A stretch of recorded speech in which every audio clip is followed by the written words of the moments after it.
Hello and welcome to another Times Radio question and answer. Now today we're answering comments from our channel members on frontline episodes and other videos on the war in Ukraine and its impact on the world stage.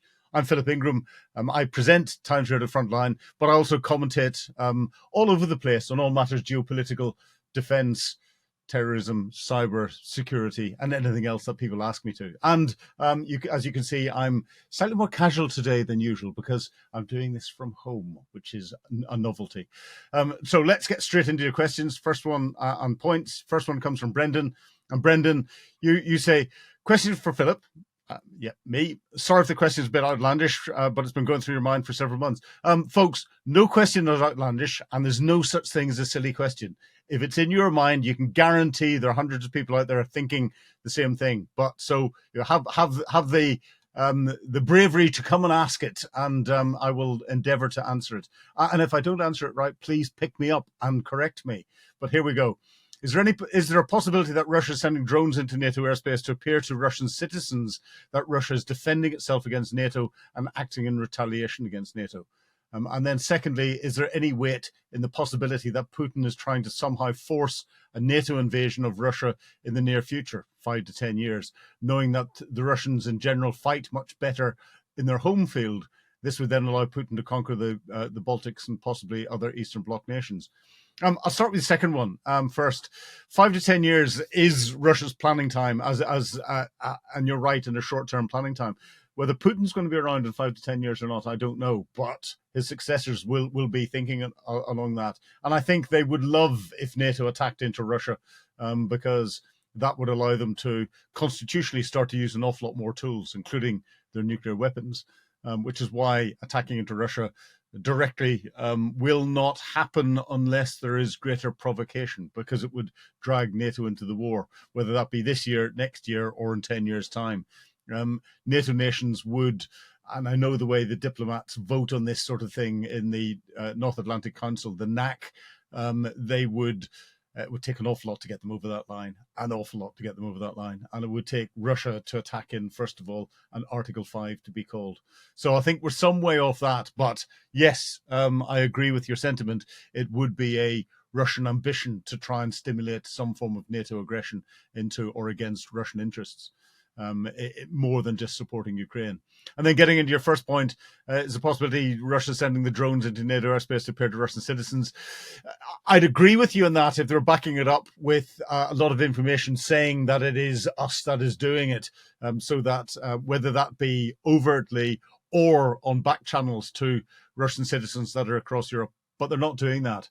And therefore, unless you're reinforcing that messaging, it will get lost. It's almost too subtle. No, I think it's the Russians sending the drones in for a number of different reasons. One is to test NATO's resolve. Secondly, is to test the security apparatus, including the military, but civilian security apparatus with different nations around the critical infrastructure and their military bases. And third thing is to test the limits of political resolve, but doing it all below the threshold that would stimulate a NATO Article 5 response.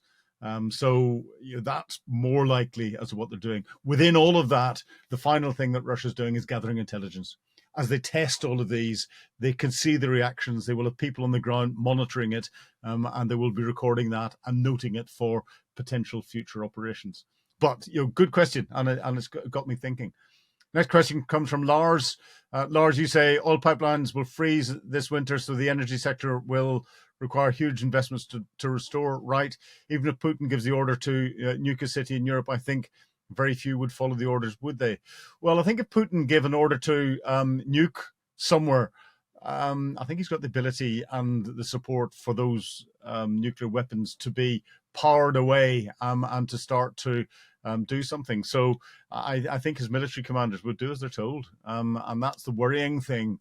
We've got a despot with nukes, and we don't know what he might do with them. Oil pipelines freeze this winter.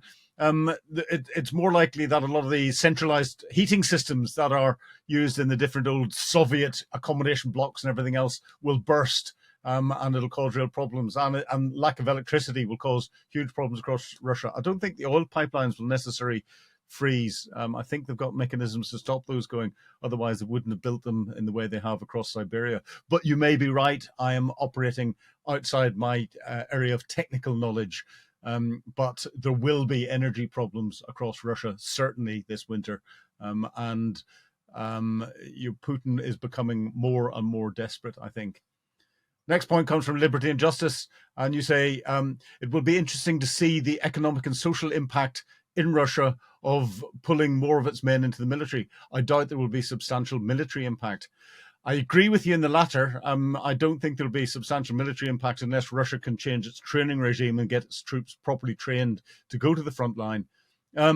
There is already an economic impact and a social impact with that, in that there aren't sufficient people to man the factories that Russia needs to produce the Shahad drones and elsewhere. And there's just reports today of North Korea providing 12,000 of a workforce to help manufacture Shahad drones. And that's going to get worse. And it's across different industries.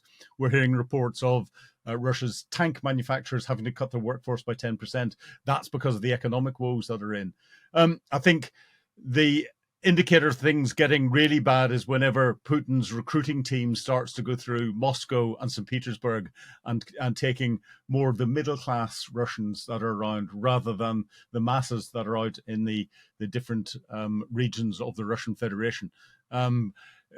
Russia's creaking at the minute, and you've hit the nail on the head with your sentiment through that. Next point comes from AJ. Oh, hello, AJ. Welcome back. You'd gone quiet for a while. You have just said, does Zelensky make any decisions there or just reads written speeches? And you don't really want to listen to a propagandist.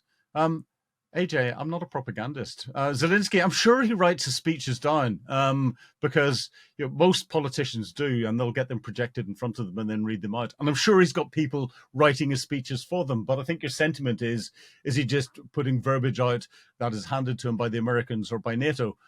No, he's not. And I know that for certain from diplomats that have been there. In fact, he says a lot of things that President Trump and the EU suddenly and NATO suddenly go scrabbling around to go, oh my goodness, how do we deal with that? And he's aiming at the Ukrainian people. He is a communicator and he communicates well.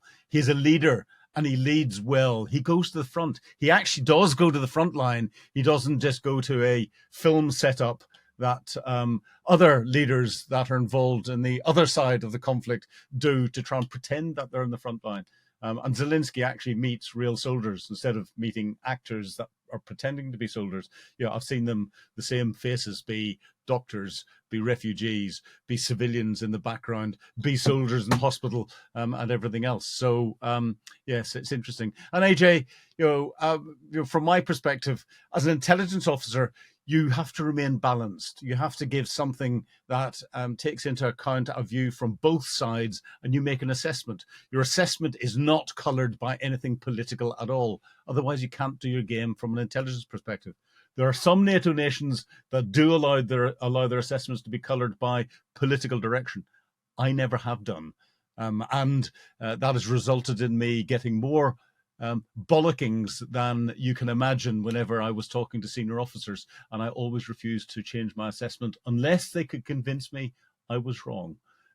So if you think I'm a propagandist and you want to go to another channel, you don't need to stay with us. Just go elsewhere. There's plenty of good channels that are out there that will give the messaging that I think you want to hear, rather than the truth and a balanced assessment. So away you go. Next point from Randy. Randy, you say read Pokrovsk. Who's surrendering en masse? Hint, it's not the Ukrainians. Yes, Randy, it's a very valid point. There is so much disinformation around about what's going on at Pokrovsk. The Russians have increased their propaganda to say that they have taken it, and putting real pressure on the Ukrainians to try and get them to surrender. They're using that in a couple of ways. One is at the Russian people to suggest that they're getting military success and tactical success in the front line. Two, to the Russian troops that are in the front line, suggesting they're close to tactical success. Three, to the Ukrainians to try and suggest that the Russians are stronger than they actually are. Whenever people start the verbiage at that sort of level, it's usually to back up a weakness that they've got physically. Four, it's to the Ukrainian people to try and suggest that the troops are in even more peril on the front line than they are. They're in huge peril. I'm not underestimating that at all, but it's all a game of words.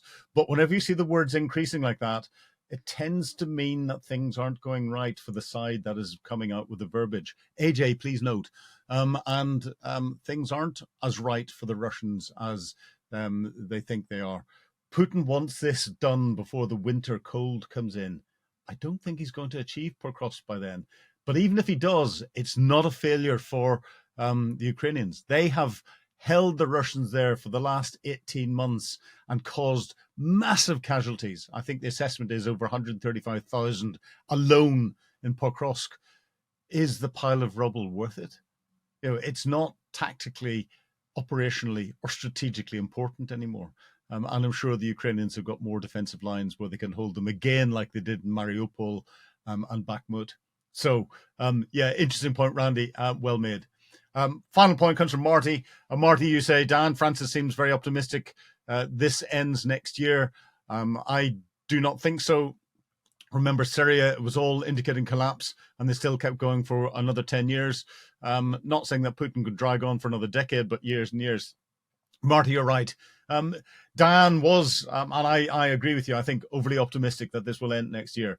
I think there'll be some significant moves next year, but Diane is hugely experienced and she understands this very well indeed. And therefore, that's one of the reasons why we have her on.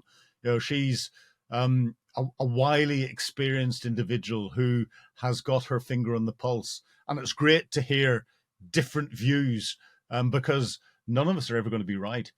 Being an intelligence officer, being someone who's assessing this from a commentary perspective, we're like weather forecasters.